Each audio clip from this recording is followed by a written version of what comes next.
Okay, there are 3 meters in the picture. This meter is going to be used to measure the resistance, and that's why it's on the ohms scale. This meter is going to measure the voltage across our resistor, and that's on the voltage scale.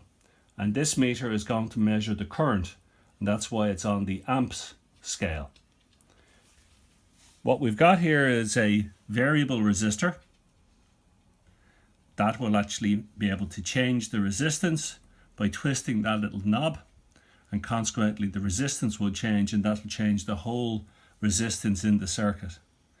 That's a fixed resistor, and that resistor has got 100 ohms resistance. We have a bunch of little cells here, but that battery in total is around 6.5 volts in total.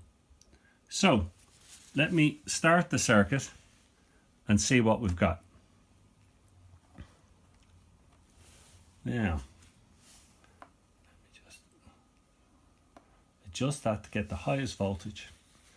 So the highest voltage that we can get out of the circuit right now is around 5.8.5 volts. And that's actually allowing a current to flow through of about 0.05 milliamps. Okay, now let me just disconnect the circuit for the moment so I can show you that there is no resistance in this resistor. So that's got a 0 ohms resistance. So what we need to do now is we have our first set of values.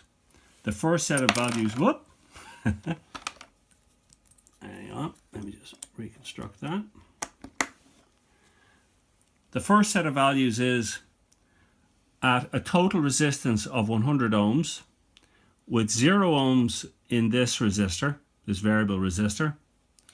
We can see a voltage across that resistor of 5.89 volts, and there's a current of 0.05 milliamps flowing through the circuit.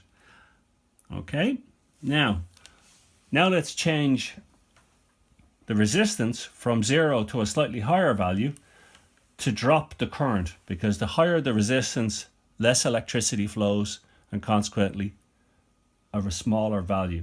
So looking at that, we will change, whoop, I want to get 0.04.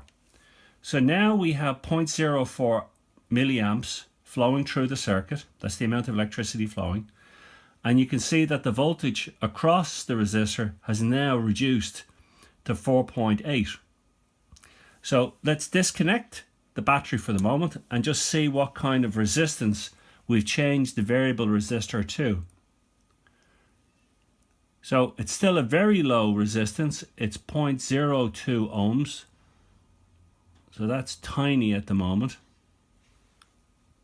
Okay. Now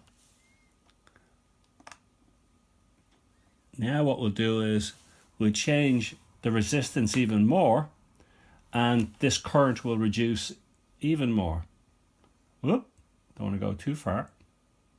So now it's down to 0.03 milliamps, and as you can see now that the voltage across the resistor has dropped as a result of increasing the resistance in the circuit, and it's now only 3.9.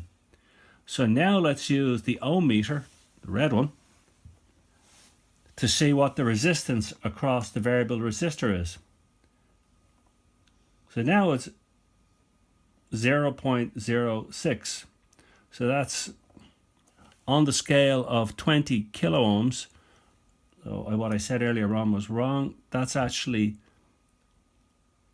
on that 20,000 circuit, 20,000 range, it's registering of 0.06. So let's go even further. Now let's actually change the current down to 0.1, and as you can see the voltage has dropped to 1.36, and as a result of that, if we just disconnect that and just measure the resistance, the resistance have got even higher. Now it's 0.044 on the 20 kilo ohm range. Thus showing that when you increase the resistance, the current will drop and the voltage will also drop.